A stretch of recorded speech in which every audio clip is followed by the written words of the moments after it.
Assalamualaikum warahmatullahi wabarakatuh. Perkenalkan, nama saya Rahmatullah Rizaldi dari kelompok Springboot. Pada video kali ini, saya akan menjelaskan tentang materi yang telah diberikan pada Booting and Memory 2022 di minggu ketiga dan hari kedua. Yaitu materinya adalah tentang beasiswa. Dan saya jelaskan dulu apa itu beasiswa. Beasiswa adalah bantuan yang telah diberikan oleh kampus. Beasiswa adalah bantuan yang telah disiapkan oleh kampus atau instansi luar. Dan setelah itu saya akan menjelaskan materi beasiswa yang diberikan oleh mahasiswa dari UTM yang mendapat beasiswa dari BI atau Bank Indonesia. Beasiswa BI itu beasiswa yang diselenggarakan oleh BI untuk mahasiswa D3, D4, S1, S1 di seluruh PTN di Indonesia. Beasiswa unggulan reguler. Dan juga di BI ada ketika kita sudah menerima beasiswa di BI, otomatis kita akan menjadi bagian dari komunitas Gen B, yaitu Generasi Baru Indonesia. Tujuannya untuk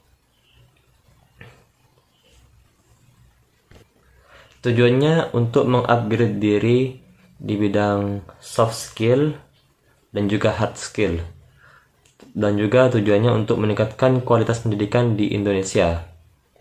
Syarat untuk menerima BI yaitu minimal sudah menyelesaikan 40 SKS di semester 3 dan IP minimal 3.00, melampirkan KTM atau surat keterangan aktif dan juga transkrip nilai. Yang berhak menerima beasiswa apabila itu semua sudah dilakukan, maka mahasiswa berhak menerima beasiswa selama 4 semester paling lama, dan juga boleh ikut BI 2 kali.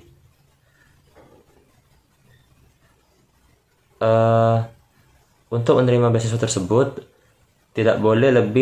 umurnya tidak boleh lebih dari 23 tahun.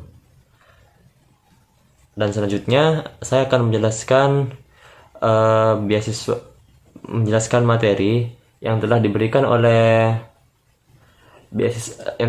oleh Jarum dan selanjutnya saya akan menjelaskan materi yang telah diberikan oleh mahasiswa UTM yang mendapat beasiswa dari Jarum Plus.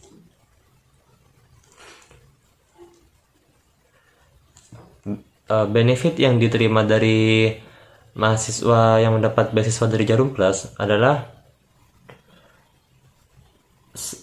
uang tunai sebesar 1 juta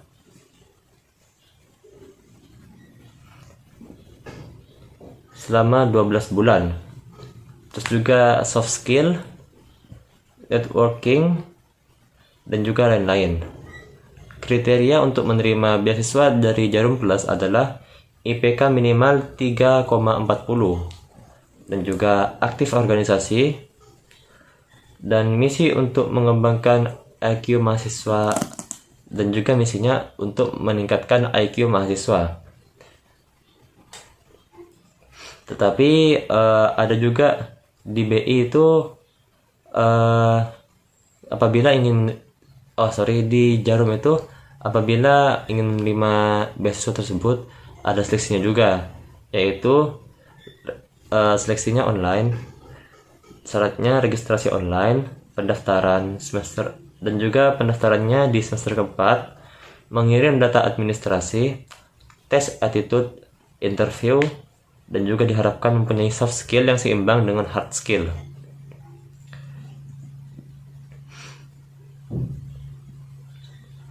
Dan juga di sana nanti dilatih untuk menunjukkan perubahan lebih tangguh dan juga berwawasan untuk Indonesia di masa depan. Adapun di sana juga ada event-event yang akan dilaksanakan yaitu karakter building, yaitu pengembangan karakter, dan juga leadership, writing, nation, international explore, dan juga yang lain-lain.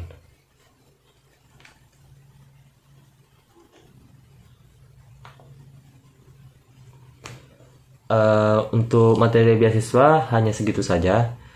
Selanjutnya saya akan melanjutkan lagi ke materi informatika juara yang dibawakan oleh Kak Indra, yaitu beliau adalah Departemen Pendidikan, Kak Huda selaku CO di GDSC angkatan 2019, dan juga Kak Galih, beliau yang pernah menjuarai juara 2 di Worldwide di Rusia Imagine Cup pada tahun 2000 dan beliau adalah angkatan 2009.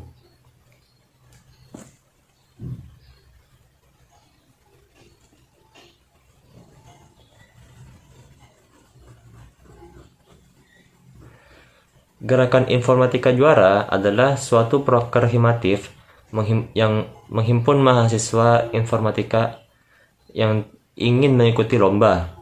Kedua, membagikan informasi tentang lomba sharing kompetisi yang akan diadakan. Yang ketiga, mengawal sampai lomba hari H. Yang keempat, membantu mencari kelompok anggota yang kurang dan mencari dosen pembimbing.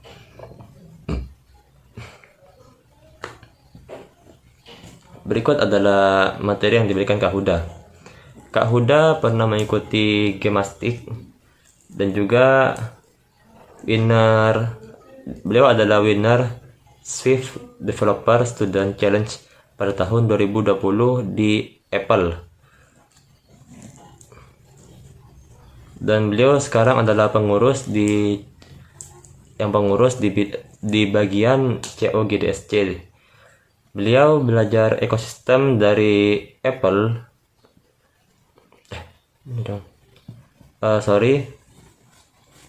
Beliau pernah belajar ekosistem dari Apple. Terus apabila ingin belajar di sana juga, itu ada seleksinya, yaitu seleksi Apple Academy yang diadakan di kampus Ciputra. Kompetisi yang diadakan di kampus Ciputra. Kompetisi Apple Developer Academy, yaitu Swift Student Challenge, bahasa pemrograman dari Swift. Benefitnya adalah kita nanti akan mendapatkan dapat reward jaket dan juga aplikasi game 5-10 tahun. Tips untuk bisa sampai belajar di sana adalah, atau agar bisa lebih jago di bidang IT, adalah cari teman atau tempat di mana bisa belajar bersama, bergabung dengan komunitas untuk belajar bersama. Yang kedua, jangan membatasi diri untuk belajar sesuatu, coba aja dulu. Yang ketiga, stay hungry and stay foolish.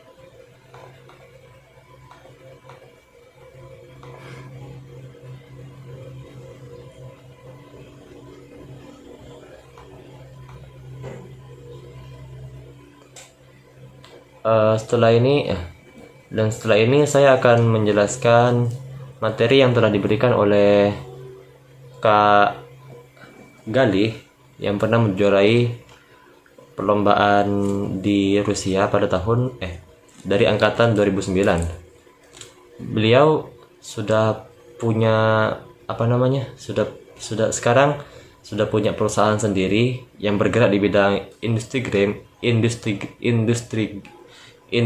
industri game yang bernama Solid Kids.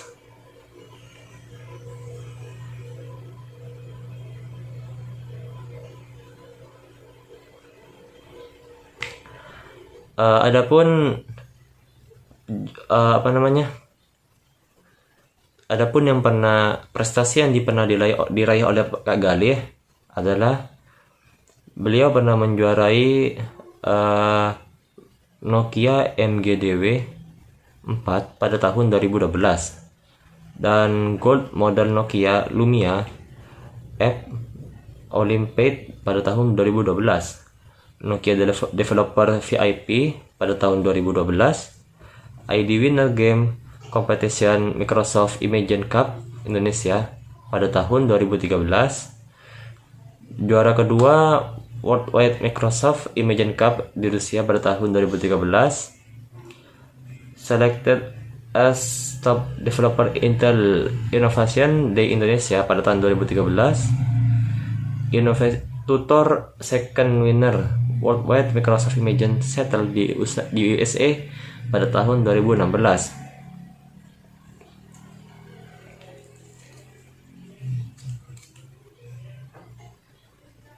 Pada kejuaraan Imagine Cup 2013, beliau mendapatkan hadiah sebesar $11.000 dan dana tersebut dibuat untuk membangun atau membuat perusahaannya sendiri yang bernama Solid Studio yang tadi saya sebut itu. Produk-produk Solid Kids adalah 100 aplikasi di bidang pendidikan, dan Solid Kids sudah digunakan oleh 3 juta pengguna. Beliau juga mengatakan bisnis di bidang industri game itu lebih menguntungkan daripada di industri film dan juga di industri musik.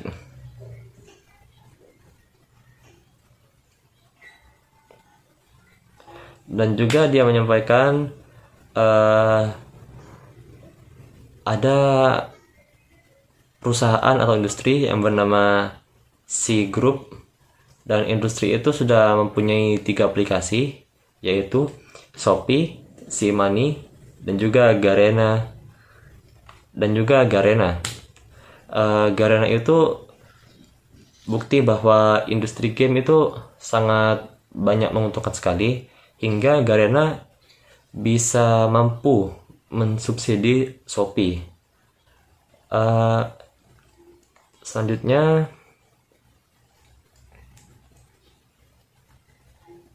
saya akan menjelaskan tentang teknik persidangan. Teknik persidangan ini dibawakan oleh Kak Lutfi Ramasandika, dan juga Kak Dio Andra Wicaksana. Persidangan adalah pertemuan formal organisasi guna membahas masalah tertentu dalam upaya untuk menghasilkan keputusan yang disajikan sebuah ketetapan keputusan sidang mengikat semua elemen. Jenis-jenis sidang itu ada 3, yaitu sidang pleno. Sidang pleno adalah sidang pembuka membahas membahas tentang peraturan persidangan. Yang kedua ada sidang komisi. Sidang komisi adalah sidang yang dilakukan terbatas guna untuk pemantapan ide. Dan yang ketiga adalah sidang paripurna, sidang yang dilakukan untuk mengesahkan keputusan yang dijadikan ketetapan.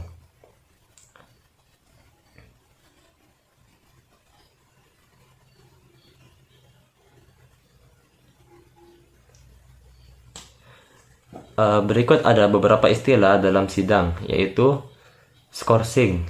Scoring atau pending. Itu adalah waktu lama lebih dari 15 menit. Penundaan persidangan sementara waktu. Lobby adalah bentuk kompromi dalam menyelesaikan perbedaan pendapat, kedua adalah deadlock. Deadlock adalah musyawarah tidak menemukan fakta yang sepakat. Walkout adalah peserta keluar area. Voting adalah pengambilan keputusan. PK adalah peninjauan kembali. Berikut ada tata tertib persidangan, yaitu aturan yang dibuat dan disepakati bersama oleh peserta sidang dengan memperhatikan aturan umum organisasi, dan juga pedoman bagi peserta pemimpin sidang peserta.